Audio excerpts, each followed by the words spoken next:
Welcome to the Bruton Knowles Landmark podcast, where we explore the key dynamics shaping the property sector, wider estate sector, and anything beyond the voices of all of those working in and around our business and industry. My name is Theresa Tschainer, and I'm a partner at Bruton Knowles. And today I'm joined by two really great colleagues for a special episode marking the International Women's Day 2026.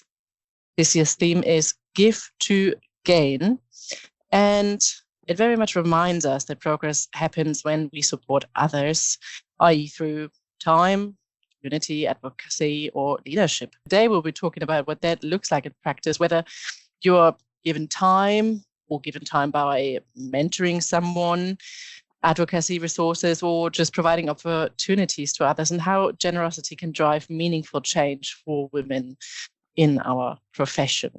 Joining me today are Donna Alderson, who is an associate registered valuer at Bruton Knowles, and Erika Walker, who is a senior valuation surveyor.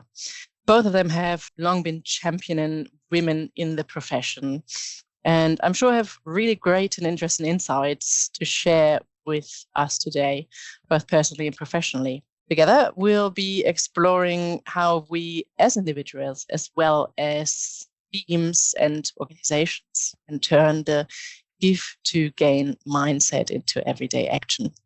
Whether that is challenging bias, celebrating success, or opening doors for the next generation, we all have something to give. In the first instance, let's jump right in with what does give to gain mean to you? Erika, how does the actual theme resonate with you and with you within your role? Hello. Well, firstly, thank you for having me on. It's nice and exciting to be asked. Give to gain for me, I think coming from university and starting my career, I've had to rely on people a lot to get to where I am now, to become qualified. I've really had to take support where it's offered and also ask for support when it's needed, which it can be quite difficult to do.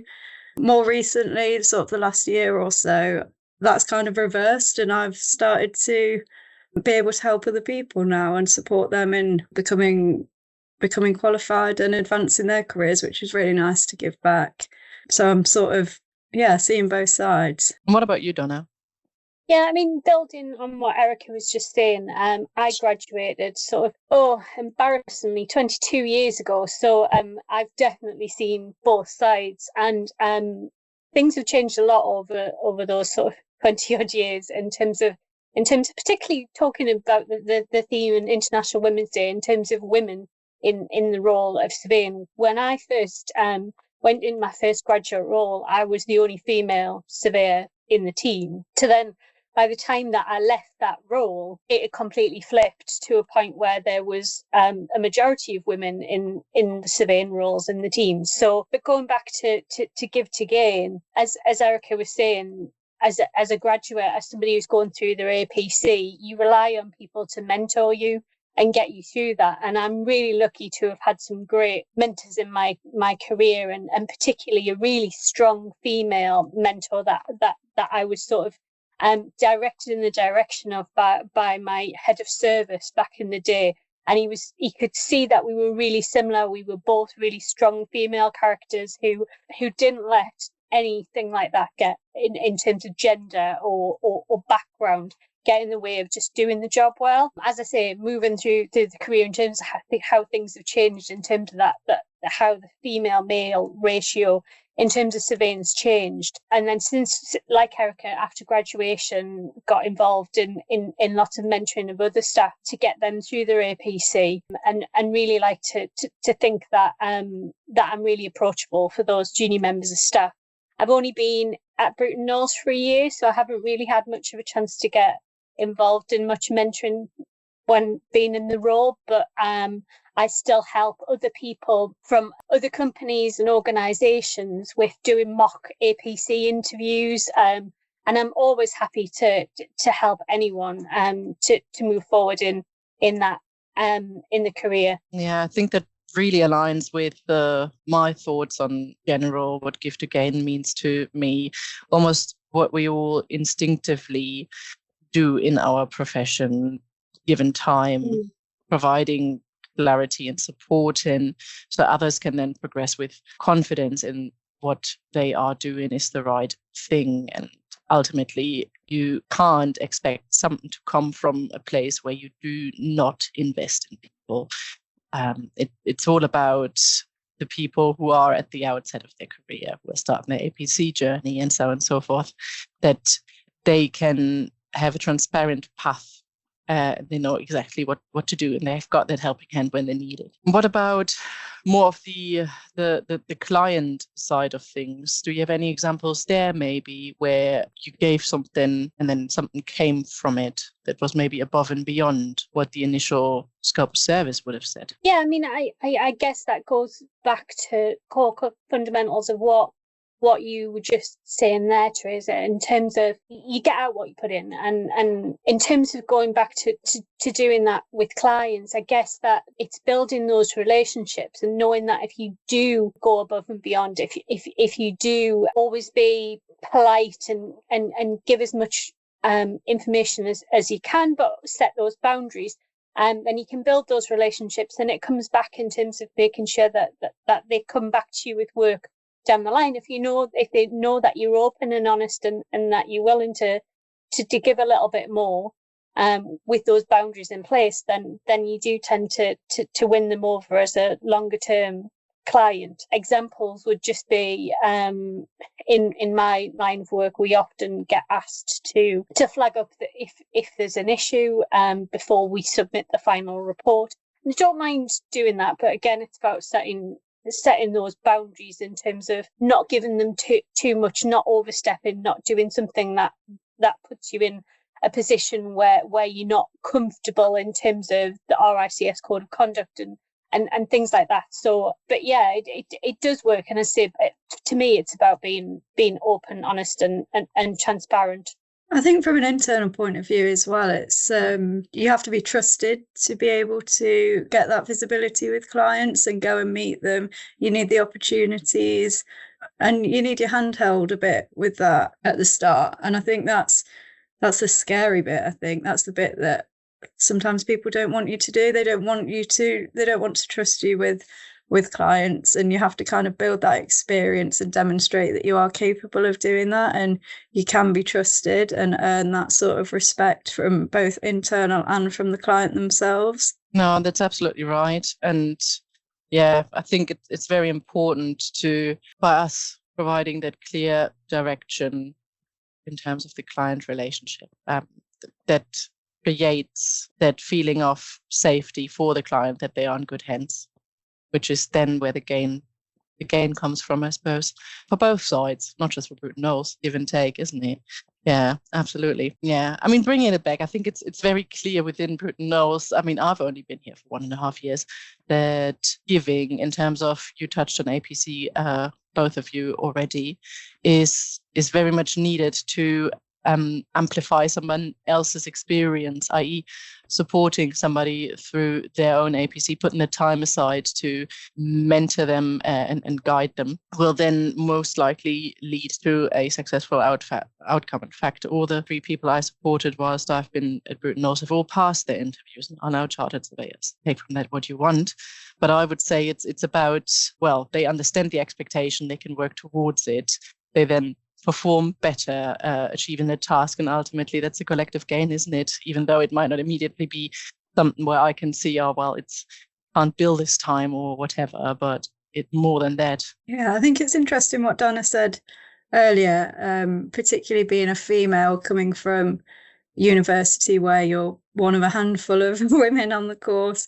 It's so easy to get sort of trapped in that feeling of intimidation and not wanting to, or just feeling a bit more reserved and not knowing where you fit in almost. And I think it's important to embrace that feeling almost and find those women within similar roles that you can look towards for support. And it's inspiring. It's nice to have that, particularly in Bruton Knowles. I think I'm in a bit of a unique position where my team is pretty much predominantly female, which is unheard of really.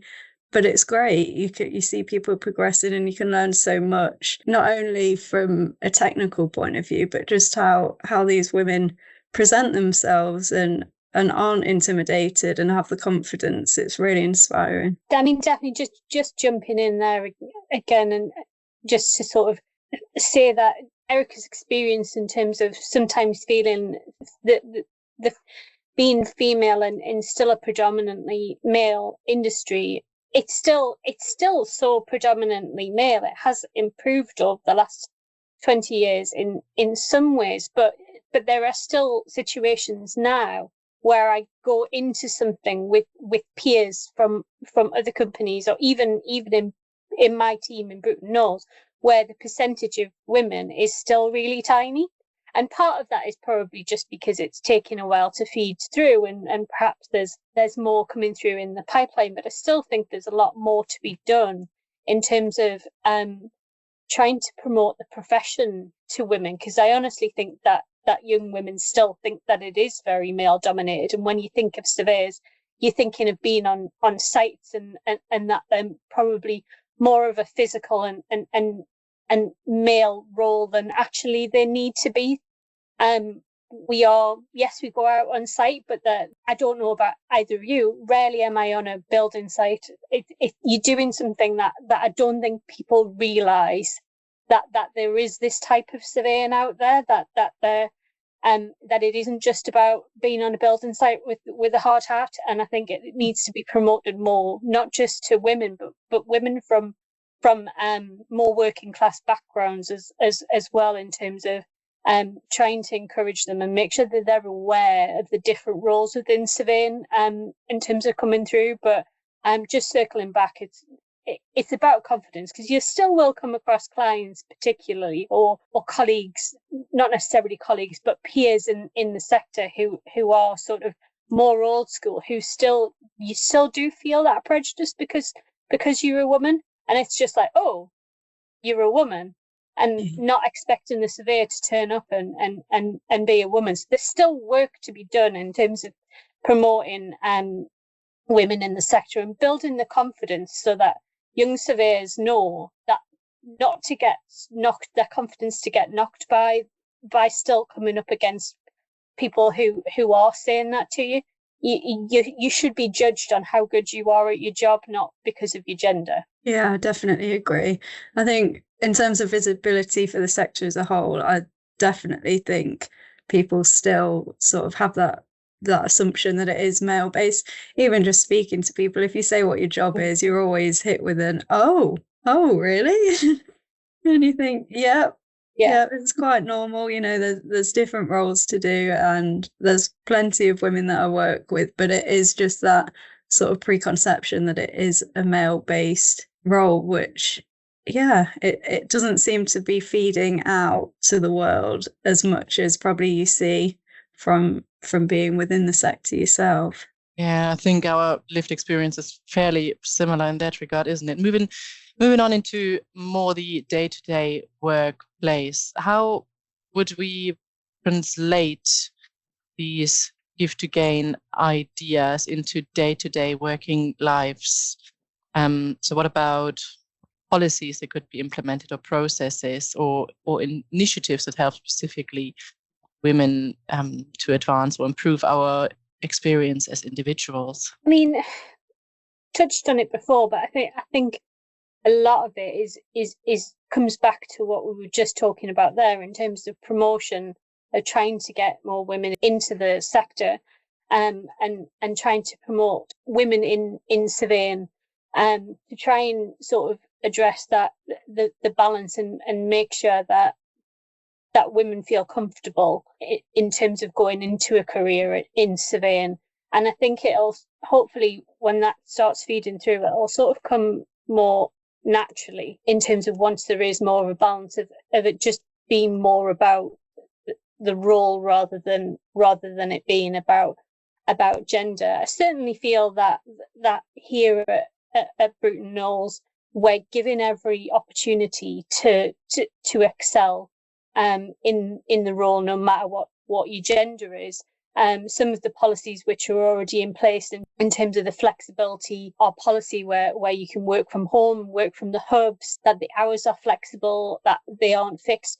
That all helps, not just women, but people generally in terms of having families, but women in particular in terms of still having that caring responsibilities, which shouldn't always be women's responsibility, but still they take on more of that in terms of percentage wise. But in terms of the give to gain, I think perhaps having more internally here at Bruton Knowles where we almost have an internal women's group.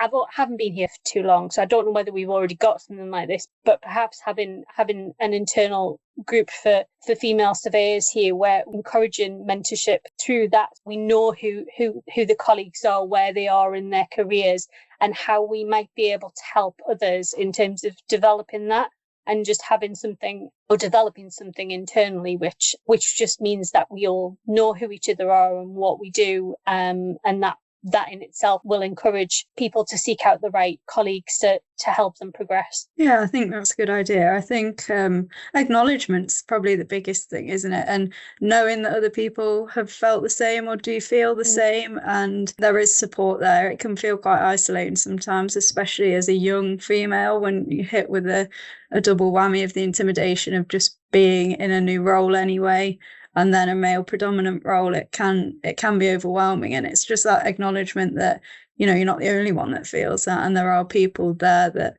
have got through it and progressed and are willing to support you and make you feel seen and inspire you to progress yourself and feel more comfortable and confident in your role. What I hear there, Erika, is that and that is my own experience, that often, because the rooms are still very much dominated by male voices, that we need to make an active effort to ensure that quieter voices are still part of the conversation. For me, when I think about going back to the beginning, give to gain, is that it's almost like a metaphor for nurturing, because, well, really that's what nurture is. And for many women, funnily enough, that nurturing comes naturally, instinctive. So noticing people, anticipating needs, creating safe spaces for others in a professional environment, that probably would be the strategic element in the background, i.e. you invest your time and energy and you then create better outcomes. You mentioned, Donna, a working group for people. So I run a network called Women in CPO Midlands. CPO stands for compulsory purchase, which is the core area of work I focus on, compulsory purchase and compensation. And it's fundamentally exactly about that we created that network where as a safe space. So women can actually, free from any fear. It might be based on a negative experience in the past or whatever, but they can ask questions and just discuss things from a slightly different angle and have that network they can come back to. What I find is that nurturing behavior translates often directly into almost better casework than on the ground, i.e. we listen probably better, we manage conflict with empathy, we meet our other agents if they're females often on very different levels. We are looking to calm tense discussions, whereas often what I find with male counterparts, it's a very aggressive way to negotiate. Obviously, there are always exceptions to the rule, so not every male surveyor is that type of surveyor. But what my experience is, whenever there was a rather aggressive negotiation, it was never with a female counterpart, interestingly. So yeah, I think women are really, really impactful in our area of work, and the gift to gain or nurturing or whatever you want to call it is a lot about emotional intelligence, patience, and reading the room. And often we underplay those traits as something that is soft or doesn't fit into the traditional leadership pattern. But I think that isn't right. We should celebrate it because that exactly those things are what makes good leaders. Oh, and absolutely, just going back to what you said, Donna, made a mental note about the flexibility, the work your way policy, which is absolutely a lifesaver for me. I've got a 3.5-year-old daughter, and nursery runs or sudden illness or I don't know what. It happens constantly, and having that flexibility to move my hours around and work around my private life, or work on the weekend if I need to make up hours from the week or whatever, just make it work for me. It also means that I can work in the best way possible for the company then. Yeah, that is a good point that I just wanted to echo. Bringing it slightly back to personal, if you were to give advice to the people listening to this podcast, or you would stand in front of a group of women that are curious about the profession, what advice would you give? It's kind of pulling together what we've kind of been talking about already, and just to sort of reiterate that surveying has lots of different elements to it, and in terms of different types of surveying, and it often isn't what people perceive it to be. To fully investigate all of the different types of surveying to see where there might be some interest, some personal interest in there, and whether that is valuation, like myself and Erika, or whether it's compulsory purchase or more general practice surveying, or even building surveying or quantity surveying, which are still going to be even more male dominated areas of surveying, but still a lot of women coming through now, and there's absolutely no reason why a woman can't excel in any area of surveying. And as you were touching on, Theresa, that women bring so much to the profession in terms of having that balance of males and females in those roles, to have that across the board within a company just adds so much for the company to have those softer skills as you described them, as well as having those aggressive and negotiating skills, which are required as well. And I've certainly come across some women who have those too. So it's certainly not just men who are good in that sort of negotiating role. So yeah, I think that there'll be an area of surveying which will pique most people's interest, and we need more women in the profession just to help balance that out and provide the best overall experience for a company to have a balanced gender staff levels. Yeah, I think don't be put off by it, don't be intimidated. Women have so many skills and an equal amount of competence at doing the jobs that are required, and it's just about finding your place. I think finding a company that supports you, finding a role that you like, and finding other people to support you. I mean, look to other women and other men as well. I've had so much support and guidance, a huge amount from men that want me to progress regardless. I've never felt that they don't want me to, and that acknowledgement that maybe you do feel a bit more uncomfortable, but it's not a lack of competence. It's just, it's situational, and you just have to overcome that. It's part of the sector, and it is changing. It is becoming better. Women are more visible in the sector. Like I said, my team is predominantly women now, which I never thought that I would be part of a team that is predominantly women. Going back to basics, what I probably would tell everybody is who ask the quote-unquote stupid questions, because they're never stupid. We maneuver in terms of technical expertise. They are complex areas, valuation, compulsory purchase, and so on and so forth. And nobody expects you to know everything from day one. And asking questions is actually a sign of strength and not weakness or anything. Found that no matter how experienced you are as well, you always have questions. There's always things that come up, cases that appear, and you still have to ask questions. People that are hugely experienced in my team, we're always asking each other questions. We're always asking for support. I don't think you really hit a stage where you don't require that anymore. I think you probably just collect more experience yourself and feel like you can give some back, which is a nice position to be in, I suppose. Yeah, I mean, it's knowing your own limitations and having the confidence to know that, as you said, it doesn't make you any worse at your job just because you admit that your area of expertise is something different from someone else's, and someone, that it's reciprocal, and that you'll always have people coming to you about certain things in the same way that that you'll still need to ask questions of other people. It might sound very basic, but I think it's also the visibility. If we just put out more of what women do in our industry, make that visible, our networks, peer communities, and so on and so forth, that in itself will help create maybe or move the industry forward rather than just standing still in time. Well, it basically starts to paint a different picture to what we've seen when we started out. That might have been 20 years ago or 13 years ago or however long. But yeah, very much so. One funny thing actually, and I just thought of that, is that you do find a lot of women, not so much in surveying specific, but in the asset management area, which is probably to do a lot with caretaking.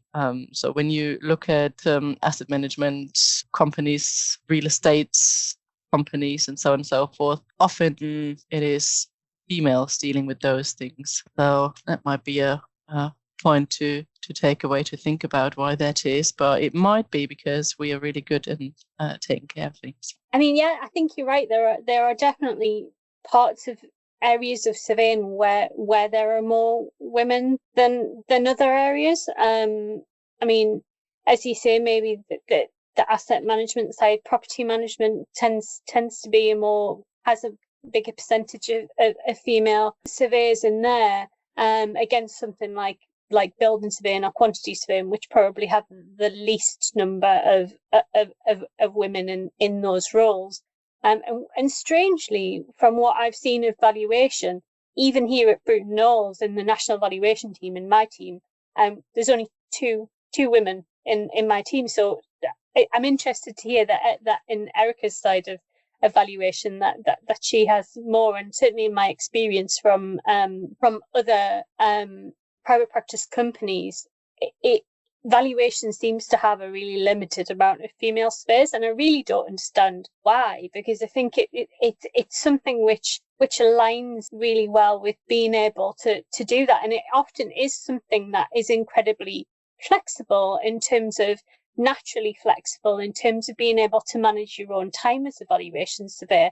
You can put your own inspections in, and generally you're not having a lot of meetings with other surveyors, so you're just getting on with your reports, and you can do that easily around our flexible working policies here in terms of being able to do that. So valuation is a very naturally flexible job, so I don't understand why there isn't many women in the profession.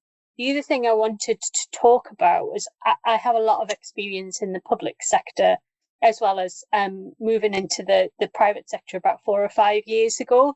There was far more women in the public sector, in surveying roles in the public sector. And I think part of that's about perception, in terms of people thinking that that's more flexible, and that works around people women who do need to have a more flexible role. And I don't think the private sector has that reputation. And I think promoting what Bruton Knowles has here in terms of the level of flexibility that we are promoting, and I know we're doing a lot of work when we're going out and advertising roles, but making sure that's something major that we're trying to push, so people know how flexible it is, and that really will help to attract women into the private sector in terms of surveying as well. And I think, I just wanted to touch on that in terms of the difference between public and private sector and people's perceptions around flexibility, and that things are changing, and often in the private sector now, that flexibility is coming up to meet that level of flexibility that people perceive in the public sector. And I'm definitely seeing a change, and people saying when I was leaving the public sector, oh well, you'll be doing 9 to 5 or working really long hours, and actually this is even more flexible as a role than what I had with flexible working when I was in the public sector. So as you said, Theresa, when you know that if something's happened and you can work on the weekend to try and catch it up, that wasn't encouraged in the public sector at all. So the flexibility that we've got here at Bruton Knowles is a huge advantage that we've got over a lot of organisations in terms of being able to attract women into the roles going forward. I think that is exactly the reason why our team is predominantly female based as well, because I work within the public sector valuation team, and a lot of them have come from a public sector background. And yeah, like you say, from my experience, I've worked at a local authority previously, and there were a lot more females. But like you say, there is this sort of fear of, oh, I can't work in the public sector. I can't. I haven't got the capacity to do that and have a family and make it work. And it was kind of, I remember when I was leaving, everybody sort of had the opinion of, yeah, do it now before you have a family, because you won't be able to after. And I kind of joined, and I thought, I don't know what you're on about. I don't know what you're on about. It is more flexible. And yeah, people say, oh, private sector, sorry, you long hours and you don't get any free time. You're going to be bombarded with things. And actually, I've found it no different. If anything, I have more support at Bruton Knowles. There's more people, there's more resources, there's more flexibility, and I don't feel worried about having a family at all working in the private sector. I don't know if that's specific to Bruton Knowles. I'm sure other companies are different, but yeah, definitely I think that is the reason why my team is predominantly female based, because they've come from local authority backgrounds. That's interesting. Yeah. It's a very interesting point indeed, yeah. And that's probably a perfect example how to reframe the way we do tell the story of our industry, to tell that story of a predominantly female team, especially in the client-facing or more senior roles or whatever, to make it look very different for somebody who might be thinking about coming into the industry.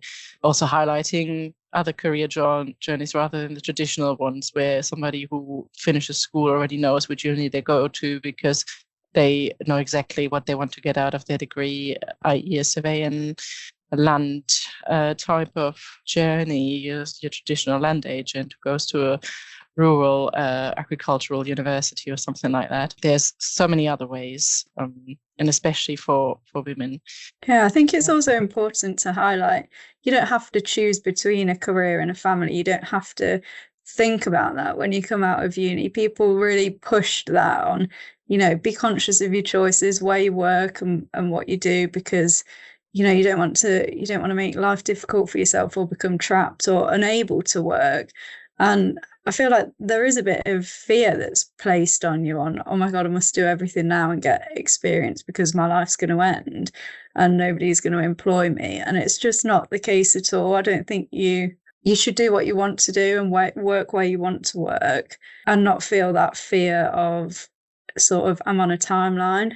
I think at Bruton Knowles, I don't feel that at all. And I know people that have worked here for years and years and had a family that has grown up throughout their career here, and they've never had any problems. And it is possible, and it's normal. It's completely normal to have a career and have a family. Yeah, I would argue it makes you a better surveyor. Oh, that is just my personal opinion. After all this discussion and the good thoughts brought to the table, what would be your one key takeaway if you had one, Donna? I think I've probably got a bit stepped back a little bit from thinking about it, and since coming into the private sector, particularly in terms of I haven't had an opportunity to mentor anyone since I've been at Bruton Knowles, and I think what this has kind of brought around and reminded me is how much I've actually got to give in terms of that moving forward, and as we touched on, in terms of trying to make sure internally we create that network, so that we can mentor people in other teams and use our wider experience to make sure that we can help anyone new coming into it, or any surveyors in the whole of the company to move forward in their careers, or just be able to offer that support in terms of offering your expertise there. So I think this has just reminded me of, in terms of how much everyone's got to give in mentoring, and how I need to link up with people internally to try and make sure that we get the best out of each other. Yeah, definitely. Especially across different teams. It's easy to get stuck in your little bubble, isn't it, of people that you work with every day, and kind of forget that there's this bigger Bruton Knowles world out there, and there's a lot more opportunity to give and to gain across the whole company. when we give time, support, advocacy, visibility, mentorship within our team or outside our team, or even outside of Bruton Knowles, as in looking at our client base, we don't lose anything at all by giving. We actually just expand what's possible, and for others as well as for ourselves. And I think Gift Again is a good reminder that, as I said earlier, generosity is not a soft skill at all. It's a leadership. I think that almost brings us to the end of today's episode, and we really hope it inspired you to think about what you can give, be it at work, at home, in your community, to help gain gender equality, and giving time and mentorship, to celebrating female success, or simply speaking up when it matters. I think we all have the power to create change. Really big thank you to Donna and Erika for sharing their stories and insights today. Find out more about the International Women's Day 2026 and the Gift to Gain campaign. You can visit www.internationalwomensday.com. And of course, if you would like to learn more about Bruton Knowles and how we work, then head over to brutonknowles.co.uk. And finally, please don't forget to subscribe to the Landmark podcast on your favorite platform. From all of us here, thank you for listening.